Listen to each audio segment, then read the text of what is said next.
The lights were always too bright. Even at 5 years old, Michael Jackson knew that much. While other children in Gary, Indiana, played in the streets until darkness fell, Michael stood under stage lights that burned hot enough to make sweat pour down his small face. His father, Joe Jackson, watched from the shadows with eyes that missed nothing. A wrong step, a missed note, a moment of hesitation, these things had consequences that left marks no audience would ever see. The Jackson family home on Jackson Street was small, cramped, and filled with the sound of music. But it wasn't the joyful kind. It was rehearsal, drill, perfection demanded hour after hour.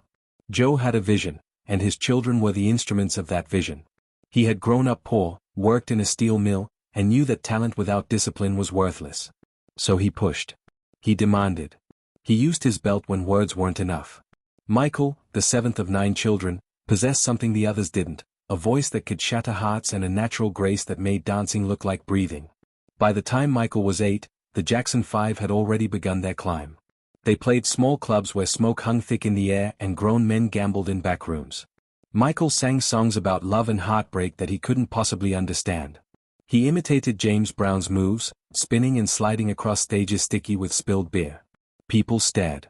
They couldn't believe what they were seeing. A child who performed like he carried the weight of a lifetime in his small body. In 1969, Motown Records signed them. Berry Gordy saw the same magic everyone else saw, but he saw something more. He saw money. The Jackson 5 exploded onto the scene with I Want You Back, and suddenly Michael wasn't just a talented kid from Gary. He was a phenomenon. Girls screamed his name.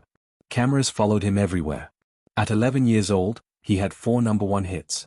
He should have been thrilled. Instead, he looked out hotel windows at playgrounds he would never visit and felt something hollow growing inside him. Fame came with a price that no one explained to a child. There were no more normal moments. No walking to school. No playing baseball with neighbors. No privacy. Every minute was scheduled, controlled, and monitored. Michael watched other children through tinted car windows and felt like a ghost observing a life he would never have. He collected toys and filled his room with them, but there was no time to play. Childhood wasn't something he experienced, it was something he watched others have while he worked. His brothers were there, but they didn't carry the burden he did. Michael was the star, the one everyone wanted to see. That meant more pressure, more expectations, more punishment when things went wrong. Joe's methods grew harsher as the stakes grew higher. Michael learned to hide his tears. He learned to smile when cameras appeared, even when everything inside him felt broken. He learned that his feelings didn't matter as much as the performance. At night, when the shows ended and the screaming stopped, Michael lay in unfamiliar hotel beds and wondered who he was. Without the music, without the stage, without the character he played for the world, who was Michael Jackson? He didn't know. He had never been given the chance to find out. Other kids discovered themselves through mistakes and adventures, through friendships and failures. Michael discovered himself through other people's expectations. He became what they needed him to be, and somewhere in that transformation, the real boy disappeared.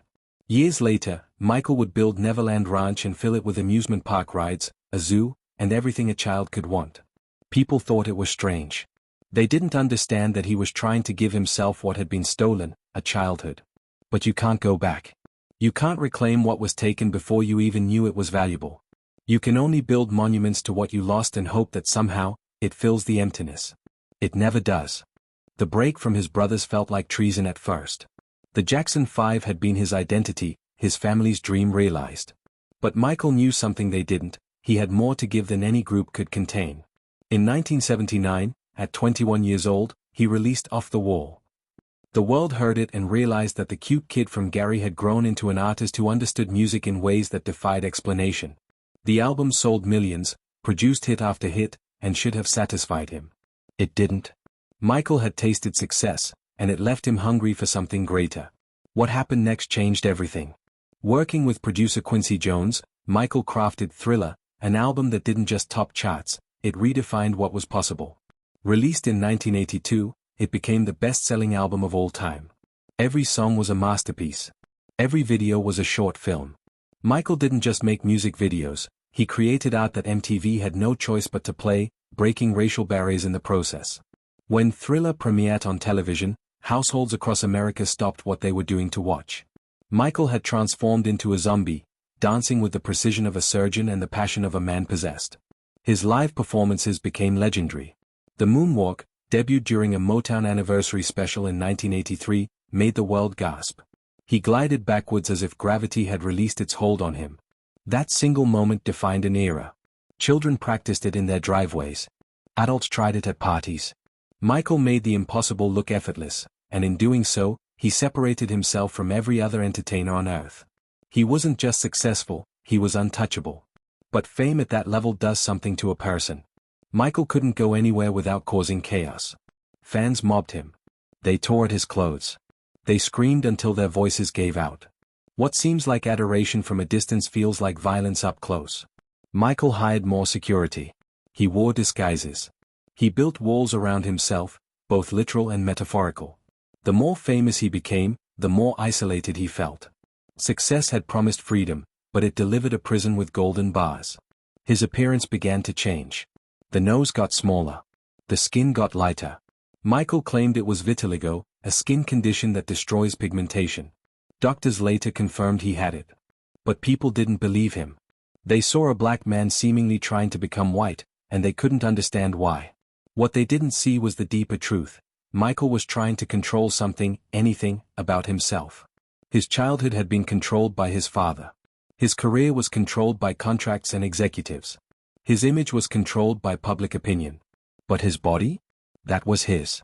The surgeries gave him a sense of power, even if that power was an illusion. Neverland Ranch rose from the California landscape like something out of a fairy tale. Michael bought the property in 1988 and transformed it into a private wonderland. There were rides, animals, movie theaters, and candy everywhere. He invited children to visit, especially sick children who needed magic in their lives. To Michael, this was pure. He was giving them the joy he never had. He was creating a space where innocence could exist without corruption. To the outside world, it looked increasingly strange. A grown man surrounding himself with children raised questions, whispers that would eventually grow into screams. His music continued to dominate. Bad came out in 1987 and proved Thriller wasn't a fluke. Michael was the biggest star on the planet, and he knew it. He called himself the king of pop, and nobody argued. He earned hundreds of millions of dollars. He bought the Beatles' music catalog, outbidding Paul McCartney himself.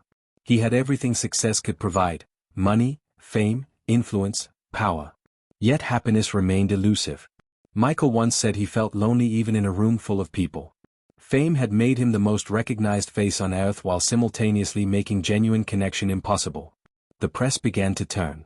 They called him Wacko Jacko, a nickname that reduced genius to circus sideshow.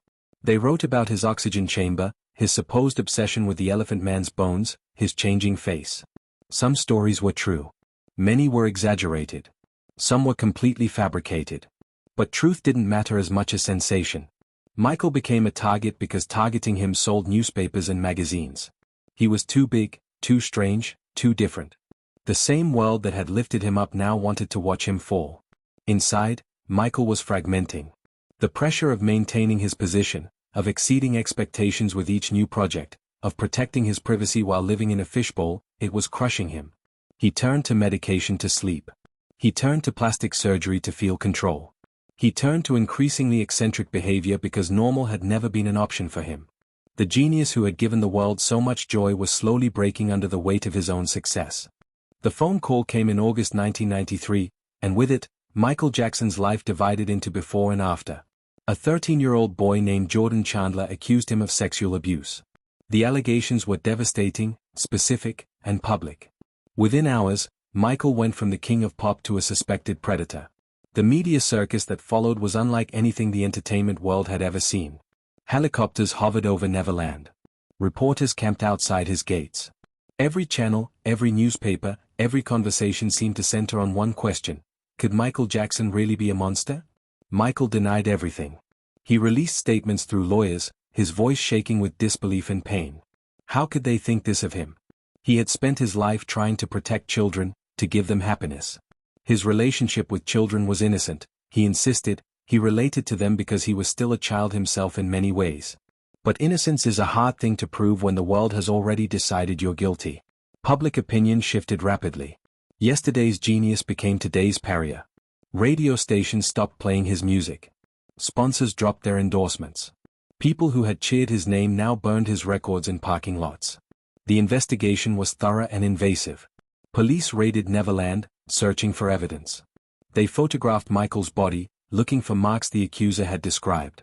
The humiliation of that moment, standing naked while strangers documented his vitiligo, his scars, his most private self, broke something inside him. This was the price of fame. Not just the glory and the money, but this. Having your humanity stripped away. Being treated like evidence instead of a person. Michael's health deteriorated rapidly. The stress triggered dependency on pain medication he had been prescribed after a scalp burn during a Pepsi commercial years earlier. He cancelled his dangerous tour, citing dehydration and painkiller addiction. In November 1993, he flew to London and entered rehabilitation. The man who had moonwalked across stages and commanded audiences of millions was now barely functioning. His sister Janet and close friend Elizabeth Taylor begged him to keep fighting. But fighting required strength he no longer had. In January 1994, Michael settled the case with the Chandler family for approximately $22 million. To this day, that settlement remains the most controversial decision of his life. To supporters, it was a pragmatic choice. Civil trials take years, and Michael couldn't endure more public torture. To critics, it was proof of guilt. Innocent people don't pay millions to make accusations go away. The criminal investigation continued but eventually closed without charges, prosecutors citing lack of evidence and the fact that the accuser refused to testify. Michael had escaped legal consequences, but the damage to his reputation was permanent. The accusations changed how the world saw him. Before, his quirks were endearing, the soft voice, the childlike wonder, the unusual lifestyle. After, those same traits became sinister. His close friendships with children went from sweet to suspicious. Neverland went from magical to creepy. Everything Michael did was reinterpreted through the lens of those allegations. He couldn't win. If he distanced himself from children, people said he was hiding something. If he continued his friendships, people said he was still a predator. The prison of fame that had confined him for years now had walls covered in accusations he couldn't scrub clean. He married Lisa Marie Presley in 1994, Elvis's daughter, in what many saw as a desperate attempt to appear normal. The marriage was sudden, the announcement shocking. They appeared on television together, kissed awkwardly at the MTV Video Music Awards, and gave interviews defending their relationship. But skeptics remained unconvinced. They called it a publicity stunt, a calculated move to rehabilitate his image. Whether genuine love existed between them or not, the marriage crumbled under the weight of scrutiny and the impossibility of Michael's circumstances. They divorced less than 2 years later. Music, once his salvation, now felt like obligation. He released History in 1995, an album that combined greatest hits with new material. The new songs revealed his pain. They Don't Care About Us addressed persecution, Stranger in Moscow captured isolation. The promotional campaign featured enormous statues of Michael erected in European cities, a megalomaniacal display that reinforced perceptions of his detachment from reality. Critics said he was delusional. Supporters said he was misunderstood. Michael, caught between those two narratives, tried to keep creating while his world collapsed around him. The second marriage came in 1996, to nurse Debbie Rowe. She gave him 2 children, Prince and Paris, through arrangements that seemed more clinical than romantic. They divorced in 1999, and Michael took full custody. A third child, Blanket, was born through a surrogate in 2002. Michael loved his children fiercely, protectively. He covered their faces in public, hiding them behind masks and blankets. People mocked him for it, but to Michael, it made perfect sense. He was protecting them from what had destroyed him, the public eye, the cameras, the judgment. He was trying to give them the anonymity he had lost before he could walk. But Neverland, once his sanctuary, had become a trap. The place he built to reclaim childhood innocence was now forever associated with the allegations. He couldn't escape them. Every morning he woke up there, he was reminded. The joy had drained from the property, leaving behind only ghosts of better times. The new millennium brought no fresh start for Michael Jackson. If anything, his situation worsened. Money, once unlimited, began drying up. His spending had always been excessive. Neverland's maintenance alone cost millions annually, but his earning power had diminished. Albums weren't selling like they used to. Tours were scarce. His eccentricities, amplified by media coverage, made him uninsurable for major productions. Debts mounted. He borrowed against his assets, including the Beatles' catalog, the one investment that still held tremendous value. The king of pop was going broke, and everyone could see it happening.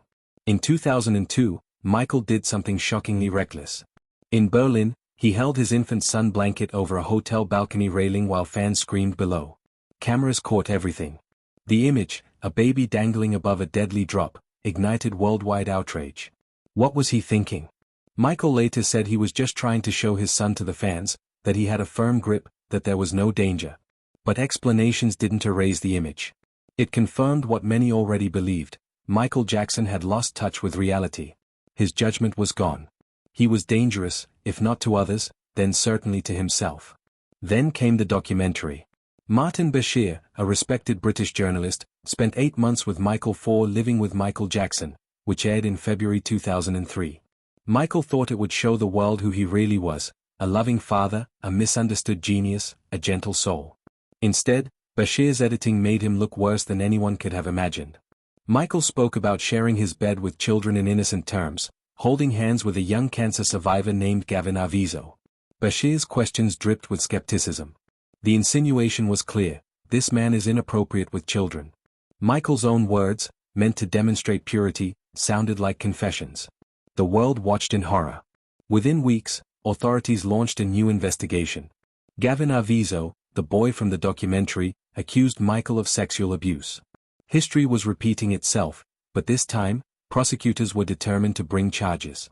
In November 2003, police raided Neverland again. Michael was in Las Vegas filming a video when he heard. He flew back, turned himself in, and was arrested. The booking photo shows a man unrecognizable from the vibrant performer of decades earlier, his face gaunt, his expression hollow, his spirit visibly crushed. He posted $3 million bail and left, but the damage was absolute. The trial began in January 2005 and lasted 5 months. It was a media spectacle beyond anything previous. Cameras surrounded the Santa Maria courthouse. Fans held vigils. Protesters held signs. Michael arrived each day in elaborate outfits, pajamas one infamous morning when back pain nearly prevented his appearance. He looked fragile, elderly, defeated. Inside, prosecutors presented a case built on accusations from Arvizo and his family. They painted Michael as a calculating predator who groomed victims at Neverland. Former employees testified about inappropriate behavior they claimed to have witnessed. The defense systematically dismantled the prosecution's case. They revealed that the Arvizo family had a history of making false accusations against others. They showed that the timeline of alleged abuse made no logical sense. They demonstrated that after the Bashir documentary aired and Michael faced intense scrutiny, he would have been impossibly reckless to commit the alleged acts. Witnesses who knew Michael described a man incapable of harming anyone. But facts battled against perceptions, and perceptions had been poisoned for years. Michael attended court daily, fulfilling an obligation that drained whatever remained of his will to live. He lost dramatic amounts of weight. His back pain, from years of intense dancing, worsened under stress. He relied on medication to function, to sleep, to endure. Friends reported that he seemed to exist in a fog, mechanically going through motions while dying inside. The trial wasn't just about his legal fate, it was about whether he would survive at all. On June 13, 2005, the jury delivered their verdict. Not guilty on all counts. 14 charges, and he was acquitted of every one. Michael's fans erupted in celebration. He walked out of the courthouse vindicated in the eyes of the law. But vindication means little when your spirit is already broken. The trial proved his legal innocence, but it couldn't restore what fame had taken: his joy, his health, his trust in humanity. The world had put him on trial not just for alleged crimes but for being different, for being strange, for not fitting into boxes they could understand. Michael fled America shortly after the verdict. He couldn't stay at Neverland, couldn't bear to look at the place where police had searched his belongings and interrogated his staff. He moved to Bahrain, accepting an invitation from Sheikh Abdullah bin Hamad Al Khalifa. There, far from cameras and courtrooms, Michael tried to exist. But existing isn't living. He wandered through luxury hotels and borrowed mansions, a ghost of the man who once commanded stages. The sheikh expected him to record music, to be productive. Michael couldn't. The well had run dry. Financially, he was drowning. Legal fees from the trial exceeded $20 million. Neverland staff had to be let go. Utilities were shut off. The animals were relocated. The place that was supposed to represent magic slowly transformed into a monument to ruin. Banks circled, preparing to foreclose. Michael's most valuable asset, his stake in the Sony ATV catalog, was threatened. He had reached a point many thought impossible. The king of pop was essentially bankrupt, despite having earned over $1 billion during his career. Substance dependency deepened. The medications that once helped him sleep or manage pain became his constant companions. Different doctors prescribed different things, not knowing what others had given him. Michael knew how to manipulate the system, using false names and paying cash. He needed the drugs to quiet his mind, to escape the voices telling him he was worthless, to forget the faces of people who claimed to love him but only wanted something from him. Addiction wasn't a choice, it was the inevitable conclusion of a life spent running from pain too great to face sober. March 2009 brought an announcement that shocked the entertainment world. Michael Jackson would perform 50 concerts at London's O2 Arena, a residency titled This Is It. The press conference drew massive attention. Michael appeared thin and spoke softly, but he promised his fans the greatest show they had ever seen. Tickets sold out in hours. 800,000 people wanted to see the King of Pop perform again. For Michael, this wasn't just a comeback, it was financial salvation. The concerts would erase his debts, restore his reputation, and prove to everyone that he was still the greatest performer alive. But privately, Michael was terrified. He was 50 years old, hadn't toured in over a decade, and his body was failing. The physical demands of his performances had always been extreme. The dancing required athleticism that few artists at any age could sustain. Michael knew his limitations, but the contract was signed, and the machinery of production had already started. Rehearsals began, and they revealed a harsh truth: Michael wasn't ready. Some days he couldn't finish routines. Other days he didn't show up at all. The crew worried. His manager worried. But no one could stop the momentum. Too much money was at stake. Too many people depended on this happening. Michael turned to his personal physician, Dr. Conrad Murray, a cardiologist he hired for $150,000 per month. Murray's job was simple: keep Michael healthy and functioning. But what Michael really needed was something no doctor could ethically provide: a way to shut down his consciousness completely so he could sleep. Decades of insomnia, anxiety, and trauma had made normal sleep impossible. Michael begged Murray for propofol, a powerful anesthetic used in surgical settings. Murray initially refused. Propofol requires constant monitoring, specialized equipment, and hospital settings. Using it in a home is insanely dangerous. But Michael was desperate, and desperate people are persuasive. Murray agreed. Every night became a medical procedure. Murray administered propofol through and for, along with sedatives, turning Michael's bedroom into a makeshift operating room. Michael would slip into unconsciousness, get a few hours of what he called sleep, and wake up. The danger was extraordinary. Propofol suppresses breathing. If Murray left the room, if he got distracted, if anything went wrong, Michael could stop breathing and die within minutes. It was a catastrophic risk taken night after night because Michael couldn't survive without it. His body had become so accustomed to medications that normal sleeping pills no longer worked. Propofol was his last option, and he knew it was killing him. But the alternative, lying awake through endless dark hours alone with his thoughts, seemed worse than death. June 25, 2009, started as an ordinary day in the strange reality Michael inhabited. He rehearsed at the Staples Center that night, working on Earth Song and other numbers. Crew members later said he seemed good, energetic even. Around midnight, he returned to his rented mansion in Holmby Hills. His children were asleep upstairs. Murray prepared the nightly ritual. He gave Michael sedatives first, lorazepam and midazolam, but Michael remained awake. Frustrated and exhausted, Michael demanded the propofol. Murray administered it through the 4. Michael closed his eyes. His breathing slowed. His heart rate steadied. Murray, fatally negligent, left the room to make phone calls. When Murray returned, Michael wasn't breathing. Panic set in. Murray began CPR, but he was alone, and the bed was too soft for effective compressions. He called Michael's security, screaming for help. He called 911 but didn't immediately tell them what drugs he had given Michael. Paramedics arrived and found Michael in full cardiac arrest. They worked desperately, giving him drugs to restart his heart, shocking him with defibrillators. Nothing worked. They transported him to UCLA Medical Center, continuing resuscitation efforts. Doctors there tried everything medical science offered. But Michael Jackson was gone. His heart had stopped, his brain had been deprived of oxygen for too long, and no amount of intervention could bring him back. At 2:26 p.m., doctors pronounced him dead. The news broke fast. Within minutes, the internet nearly collapsed under the weight of searches for Michael Jackson. Twitter crashed. News websites went down. People around the world stopped what they were doing to process the impossible. Michael Jackson, the king of pop, was dead at 50. The reactions were immediate and overwhelming.